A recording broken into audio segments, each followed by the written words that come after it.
eza vraiment douleur, eza douleur pour moi na makambo yo mais to sala boni to uta na mabele pe to kozonga na mabele lelo to yeko kunda ko kwa mwasi année passée to kundaki koko na biso ya mobali na bandi na lakisi bino ezaki na 2020 ko kwa mwasi to yeko kundela 2021 bolimbisanga donc salaka babama mingi na pena à l'est donc tozala mabele tozonga na mabele nzambe kaka yamba molimo na ye apema na kimia ndenge eza boye tokutana so na sale tokutana so na sale nde eza boye na minute oyo biso nyonso tokokende na sale kuna ça fait mal. Ça fait mal, mais la voix peut être mais c'est un gars qui merci, Nzamba Pambola. Amen.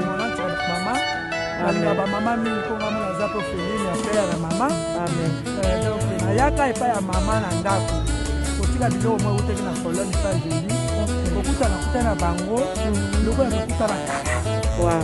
C'est plus là que la maman m'a cassé. Gentillesse à maman, papa pas de gentil, donc na c'est moi va ser o pai, a minha correta a família, não tem mais a falar, sinto bastante. Obrigada. Estamos aqui a passar o enterro da mamãe, ela merece ser honrada, fez muito. Gostaríamos que ela estivesse sempre, mas com a idade dela Deus não permitiu. Foi descansar, descansa em paz. Já não vamos chorar. Está descansar em paz e somos muito orgulhosas dela. Nesse dia que nos sentimos muito. Que a tua alma descansa em paz. Os teus traços continuam em nós. Estarás sempre no nosso coração. Te amamos de milhões. Beijo. O enterro da mãe correu muito bem, de forma que a mesma união que aqui tem justificou por acaso. Era só isso para dizer que muito obrigado por tudo.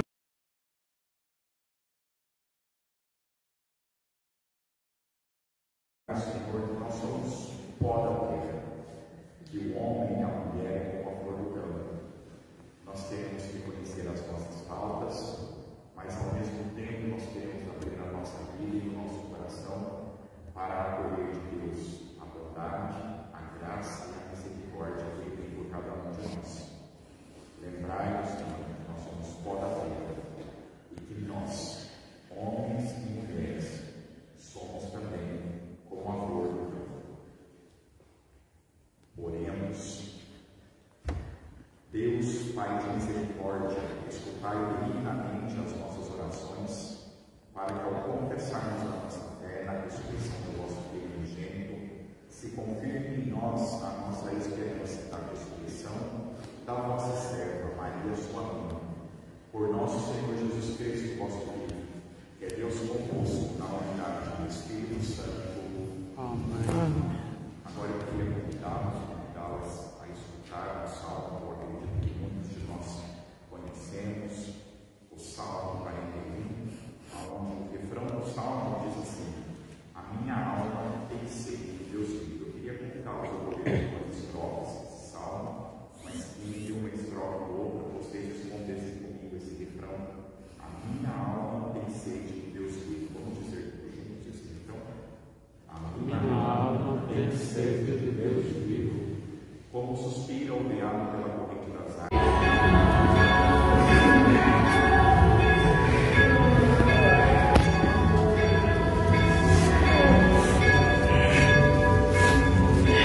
Mema koko apema na kimia molimo na ye pema na kimia yaki na mabele pe tozonga na mabele lelo koko na ngake na ye kopema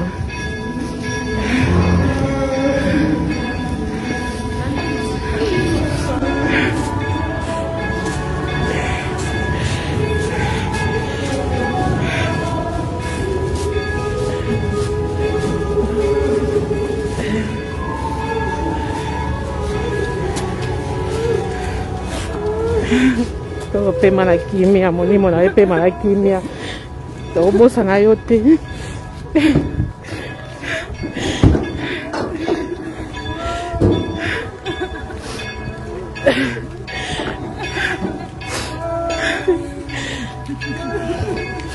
jamais tobosana avo kende malamu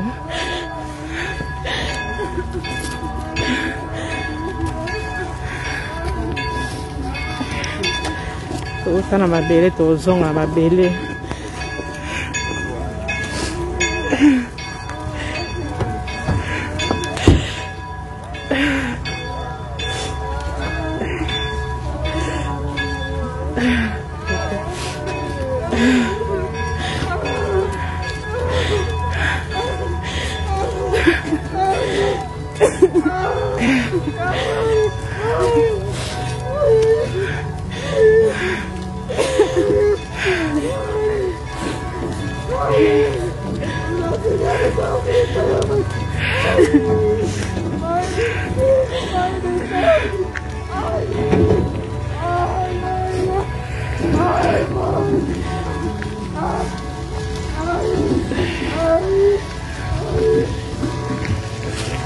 la frente, ¿no?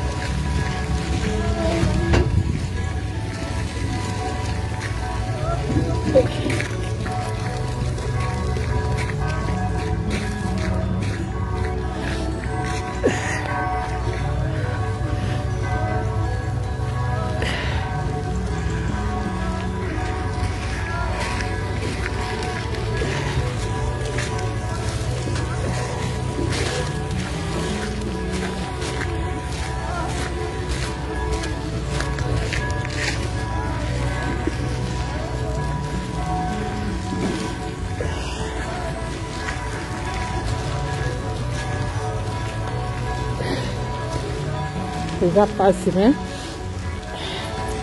ya bato uta na mabele tokozonga pe na mabele mpona avo lelo mokolo na ye ekoki eza pasi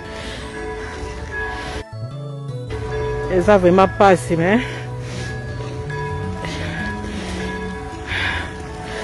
douleur eza makasi me nzambe ayebi na batémoignage avo ya mingi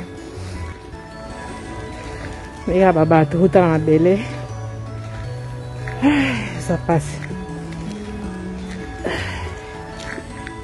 eza pasi pasi ndenga nasili koloba donc molimo wa koko na ngai pema na kimia liwa eza eloko moko eza na tia toyebi te tokokimela yango soa soki ezalaki eloko ya kosomba na mbongo tokoki kosomba na mbongo me eza pasi koko na nga apema na kimia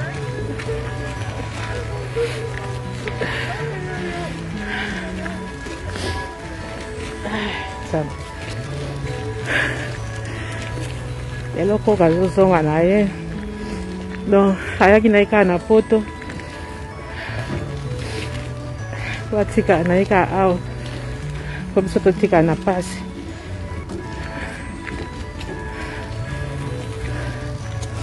nzambe ayebi pema na kimia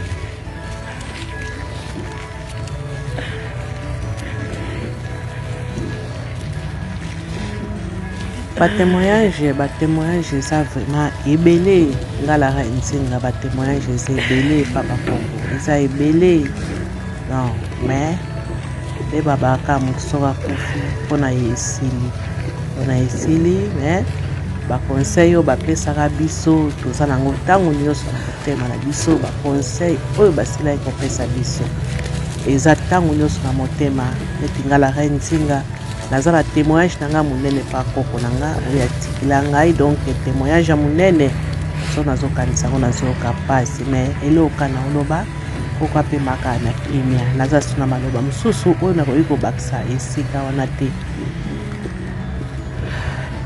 pasi na motema me tosala boni nzambe ye moko apesa ye moko mpe azwaka bon tobongisa kaka ve tobotamaka mpe tokufaka soki toyebaka nke tobotamaka tokufaka mbeta mosusu mpe tobotama na biso te kotika kaka bato na pasi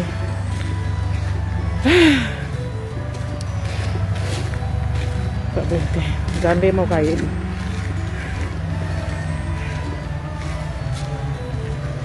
eloka na kobakisa koko na nga kende malamu koko na ngai tokobosana yo jamais na mitema na biso yo okei de biso nde bande tokolanda mitema na kini ya koko na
kokotema akili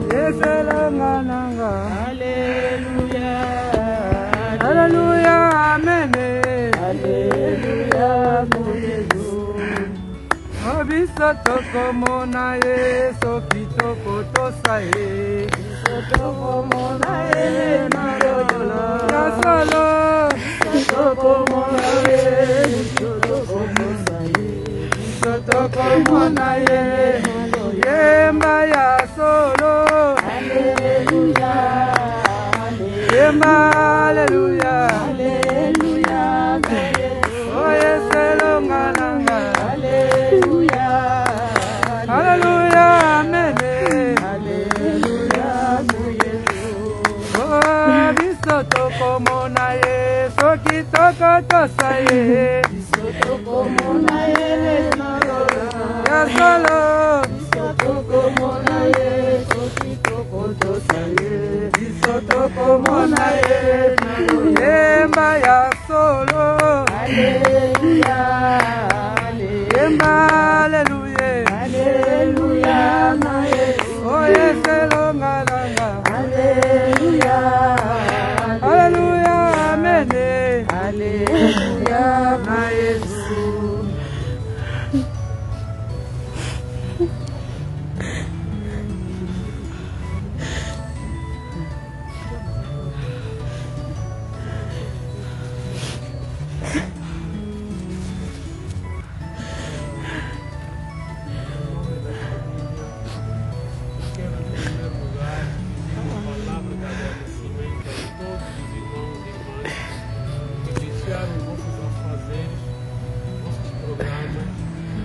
Partilhar a dor conosco. Dizer que foi há um ano que estivemos neste lugar quando vimos enterrar o Papa João, marido da Dona Maria, sua mãe. Hoje, enterremos, estamos aqui de novo para o enterro dele. Sabemos todos que esse casal, a vida que levaram e a sua estadia aqui na mãe.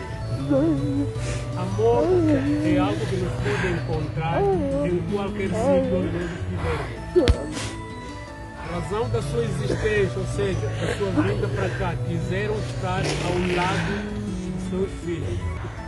E pela graça de Deus, um sonho se concretizou na vida deles. É estarem aqui, morrerem aqui e serem enterrados pelos seus próprios filhos. Quando essa aqui maloba coco a tica cá, um punhado de terra ela vai kufa na mão ao. Também dizer que aos irmãos, como já disse, depois de realizarmos aqui o inteiro, vamos continuar Vai cá apoio sabe só manter uma passe vamos. onde teremos alguma palavra a dizer a continuação do resto do programa. Para não ser de longa, muito obrigado a todos. Em nome do Pai, do Espírito Santo, agradecemos que Carmel acabou de agradecer e as palavras da família, a partir do tio e da mãe. Eu tomo a palavra nesse momento porque, conforme sabem, quando viemos deixar o tio, fizemos tudo, levamos a mãe no Dortmund para ficarmos juntos.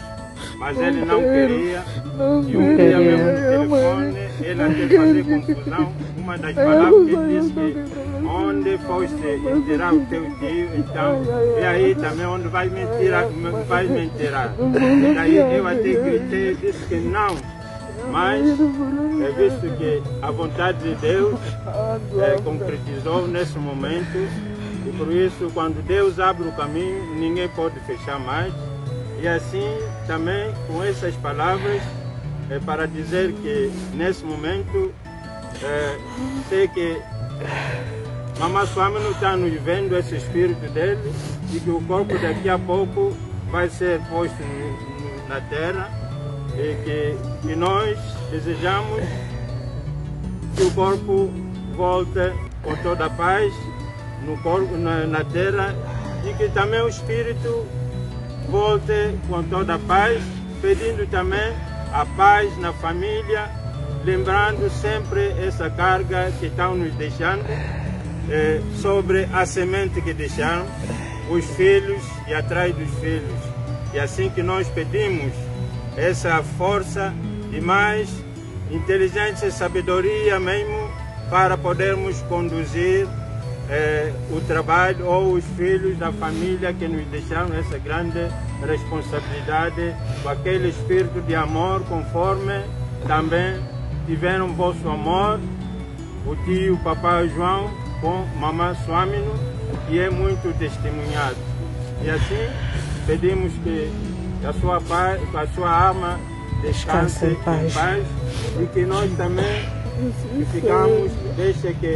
fiquemos com a paz e também se há qualquer coisa que nós entristecemos durante esse tempo que conosco viveram, então pedimos as nossas desculpas, que Deus nos perdoe, assim como também do vosso lado, se haja no nosso meio, nos filhos também, qualquer algo que não nos satisfez, desde que Deus lhe perdoe e que volte em paz. Amém. Amém.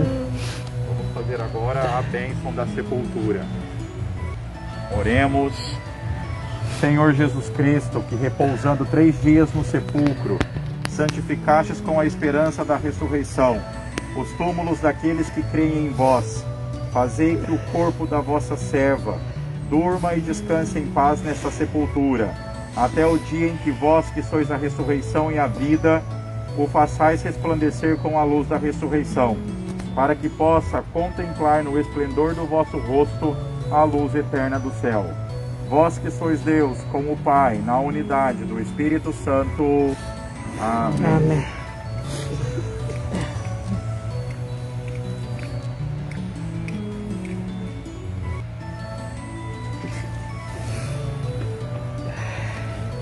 Pai nosso, que estais no céu, santificado seja o vosso nome. Venha a nós o vosso reino. Seja feita a vossa vontade. Sokope malakimia, molimo na yo. Touta na mabele, petukosoka na mabele.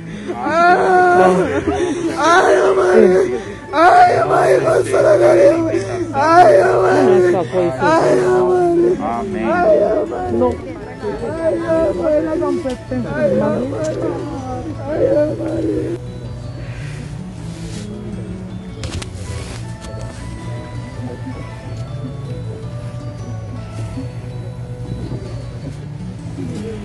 Vamos a ver.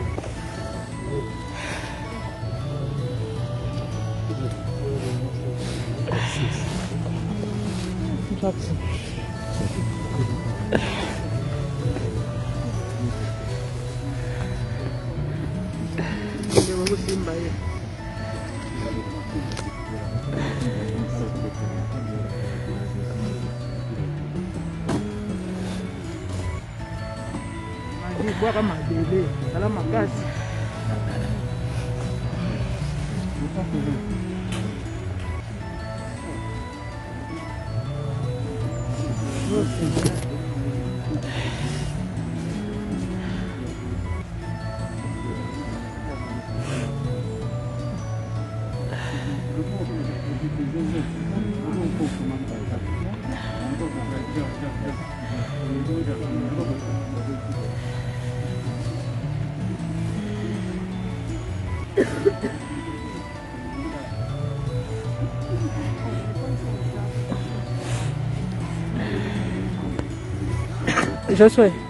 Josué, pode continuar a filmar?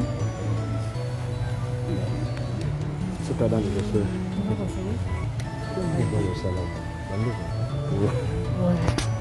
Não vamos a outra personagem aqui no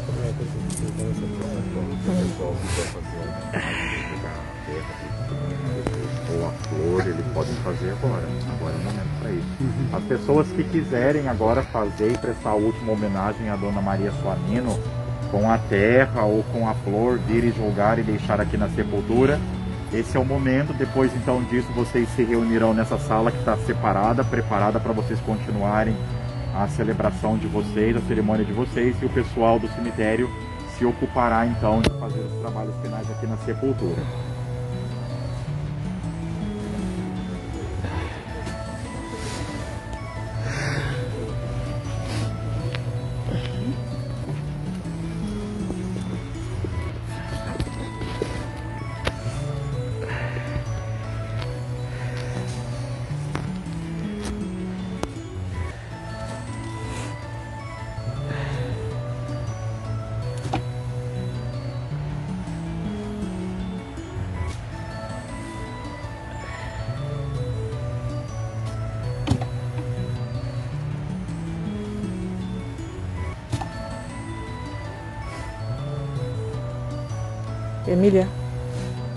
Emília, me tira só uma flor.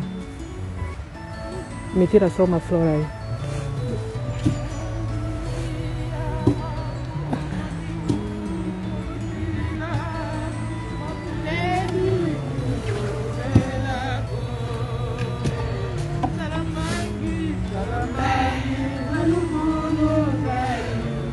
Obrigada.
Kazone na sama bele.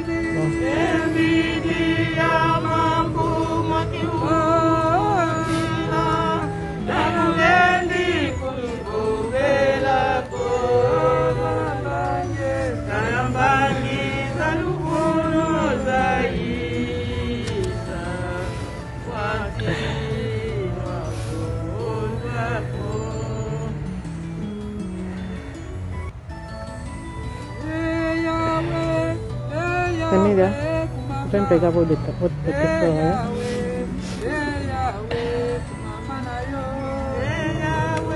Ven pegar para de esta flor.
Telema Yesu azali koya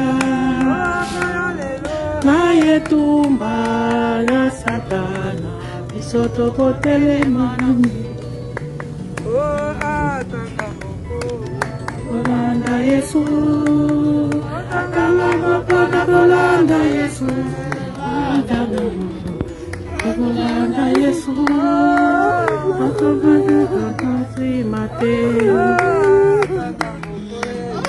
Olanda Yesu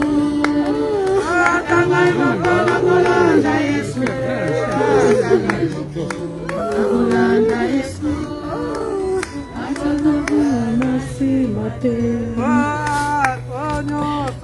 Pega no fogo já cola. Só vai já na cola.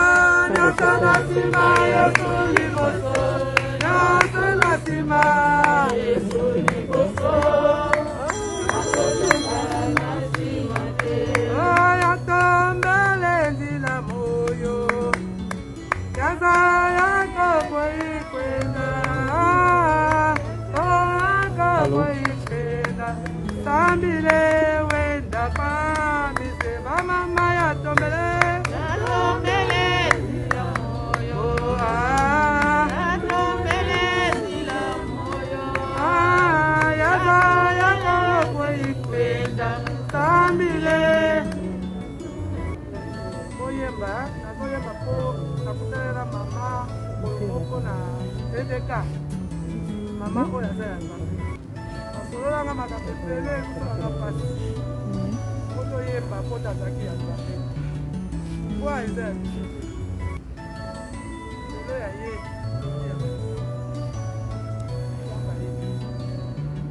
On a mélangé ma musique. Ça fait mal. C'est ça, c'est ça.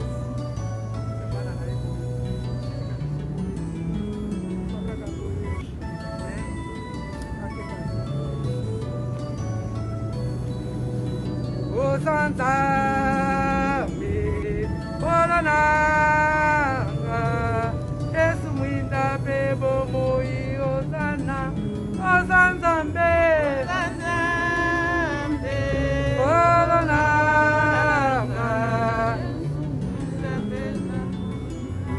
Emma Osanzambe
Oui.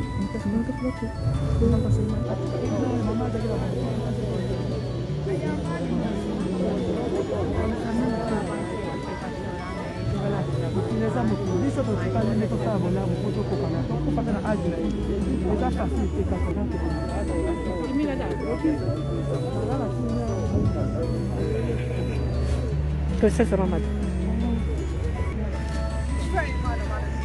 Sim. Vem aqui, vem ficar aqui nessa rádio, é? Aqui, né? Aqui, vem aqui. Vem aqui, filma só aí no Papai João do Mundo. Ah, Papai João é aqui, né? Aqui não tem João. Ah, Coco, Coco. Ah, Papai João. Coco. Nós estamos aqui mais. Ah, cemitério a Coca Mobali. Coca Mobali bakunda e awa. Eh, mam Nzambe ya douleur. Kamute. Nzambe moka yebi. Ah, Coco. Pema la kimia avo.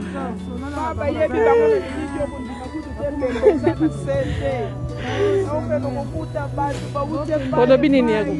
Olobi message nini opesi? Papa João. Papa João. Papa João, mama na mapasa ya Maria ye.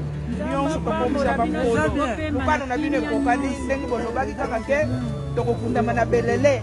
Botikiti biso histoire ya munene belele na bana na bakoko na belele kaka. Nzambe azali. Nzambe azana biso me belele na miniti oyo kanga mi tokoya kutala bino susu ndenge nini. Tokoya biso belele te. Amen. Ah. Sagina. Imagina. Oye ba Papa João. Papa, maman. Ah, olobi ni loba suka pona. Ah. Ça fait mal. Ça fait mal, mais tu as voix pesée, mais c'est un gars maman. Merci, Nzamba pambola yo. Na toi qui t'en fait matuka Nzamba zalo kumu. Amen. Maman. Amen. Maman mingi ko ngamo na zato Féline ya père et maman. Amen. Donc na yaka epa ya maman na ndako. Kotika biloko moi utaki na colonne pas joli. Kokuta na bango.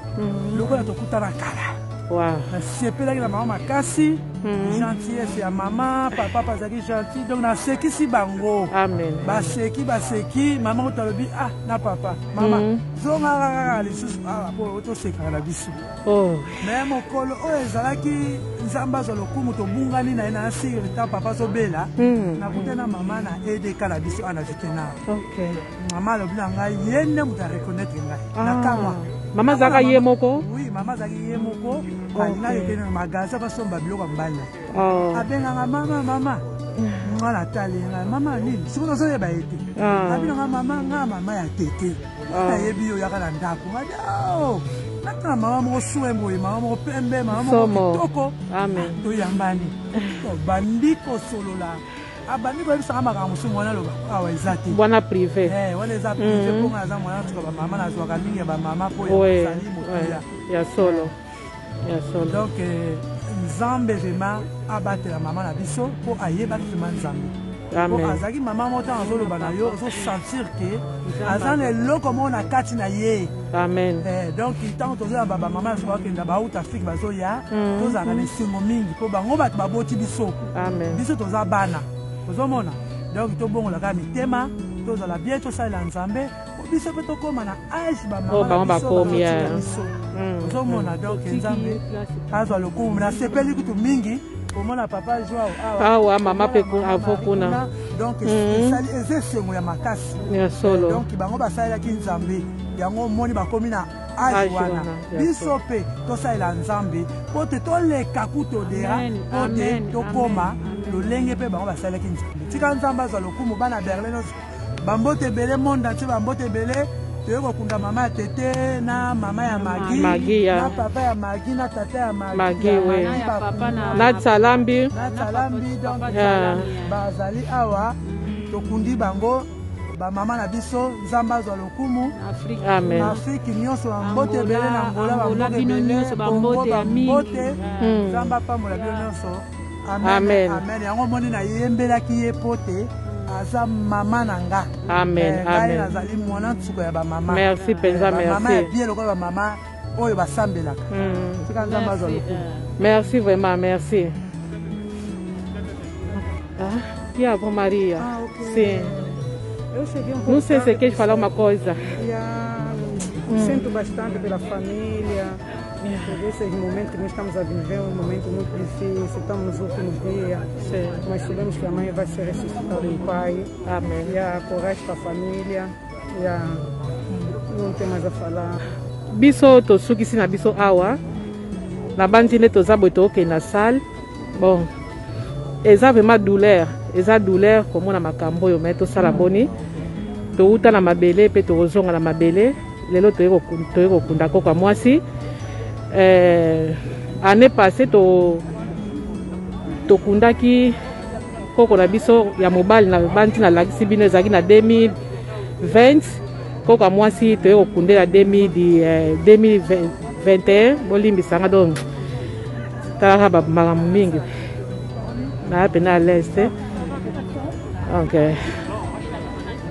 toutala mabele tozonga na mabele nzambe kaka yamba molimo na ye apema na kimia ndenge eza boye tokutana su na salle nde eza boye na miniti oyo biso nyonso tokokende na salle kuna comme ça to nde balobaka kolela ntango ozolela bandeko ya biso na afrike bango balelaka na kolia bazolela bazolia ndenge moko mpe biso moko akezwa kopo ya mai amela bon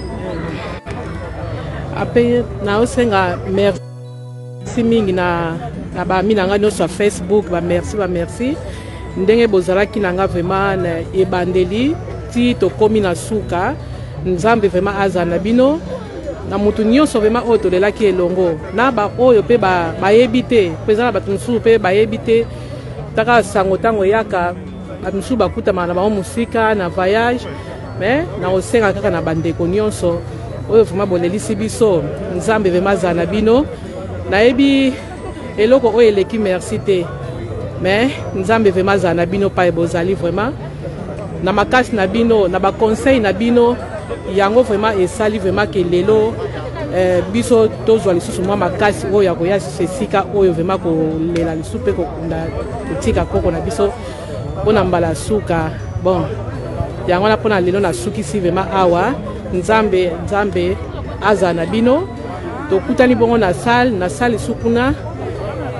Eza suna mwa maloba tokoloba comme ça oyo nyonso aza na likambo oyo esengeli aloba pe vi ya koko nyonso tokolobela yango kuna ndenge koko azalaki tu wana awa tokoki kosala yango te tokosala yango nde na salle kuna. Bon, nzambe azala bino kaka merci vraiment.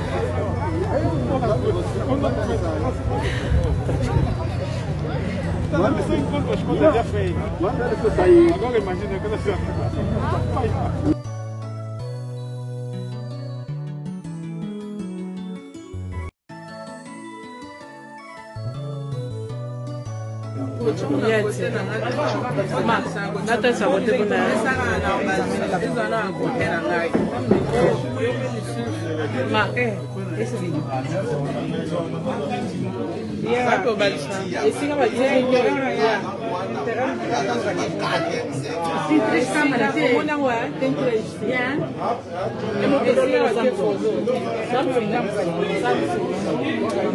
Estou aqui com as minhas comadres.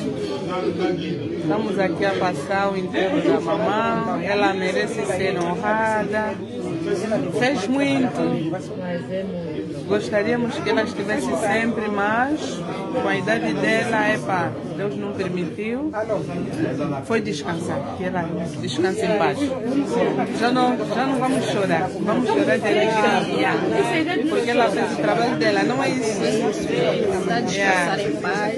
Sim. E somos muito orgulhosas dela. Também. E aí está a neta dela, mulher vencedora. A mulher vencedora, Gisela. E aqui a outra neta dela. É neta dela, mas é minha tia, charada minha tia. Vale a pena, quer ver? A minha tia também que já descansou em paz. Quer dizer, estamos aqui felizes porque esse dia é 11 de novembro. Essa data tem muita importância para os angolanos. Eu sei, em 1975 a mãe já vivia e eles viveram mesmo a independência, viveram a liberdade. Ela, o último dia dela aqui na Terra, nesse dia, quer dizer, nos significa muito, muito.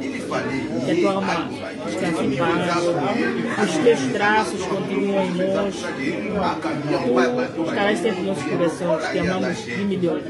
Beijo. Beijo. A Manami já falou. Ok. Agradeço. Desculpa.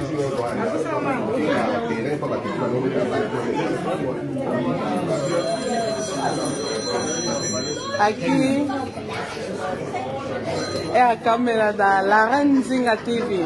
A Laranzinga TV, ela quer que a família diz qualquer coisa. Aqui está o pai. Bom, muito obrigado pela palavra dada. Em primeiro lugar, agradecemos bastante sobre o dia de hoje. Agradecemos à comunidade angolana e outras comunidades também que aqui em Berlim vivem pelo trabalho muito grande que fizeram. Sua contribuição, essa solidariedade que tenho vivido aqui para assim a despedida da nossa mãe. No caso, agradecemos bastante. E quanto ao despedido, o enterro da mãe correu muito bem, de forma que a mesma união que aqui tem justificou, por acaso. Era só isso para dizer que muito obrigado por tudo que fizeram, essa vossa contribuição. Valeu muito obrigado. Que Deus vos abençoe mais e continue também sempre com essa união que tem aqui em Berlim. Muito obrigado, pai. Tio Manuel. Juliana, Diz alguma coisa aqui na Laranjinha TV. Diz alguma coisa, minha tia. Essa tia tão bonitinha. Diz alguma coisa então. Estamos aqui, sentadinhos, já vamos enterar a Yamari. A qual Belelé com Guiná. A Yamari decidiu com o Belelé. Estamos aqui de Mutsam. E a Yamari de Mutsam, mas olha, não é passa. Que nem faz. Que nem faz na diga caixa. Sabe o que é? Estamos aqui de Mutsam, de Yamari. Why is it? Acho que pode também. Então, não tem que botar. Ele não tem que fazer inteiro. Não vale a pena. O ato seria sempre tem que ser uma cunga, mas o seria do alvo do tempo. Não sabe que botar nele. É. Então, dele. É tipo. Vamos esperar. Quando eu não. Vou fazer diambo, coisa. Essa aqui é live ou só vídeo? Live. Ok. Então, eu não sei. Tem que botar aqui a guapo para ficar no caco marinho. Caca mangiona vindo toma no pinsola com a berry kutana. Em cambio de caca o caca com gola com amigo quando quando quando gente caca. Aquilo com quando com que coisa quando que caca do uma cambio de hofu uma coisa que quando como tushi de caca. Ono guma kala gimbote yetu kuago bituisi kuma kimbu kwa puto no zona na onti zino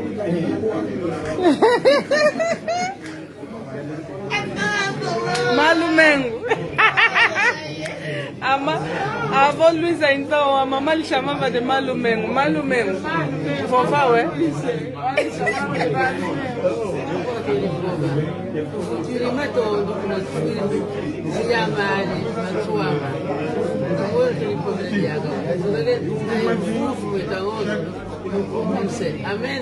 Amém. Tudo nele injeta.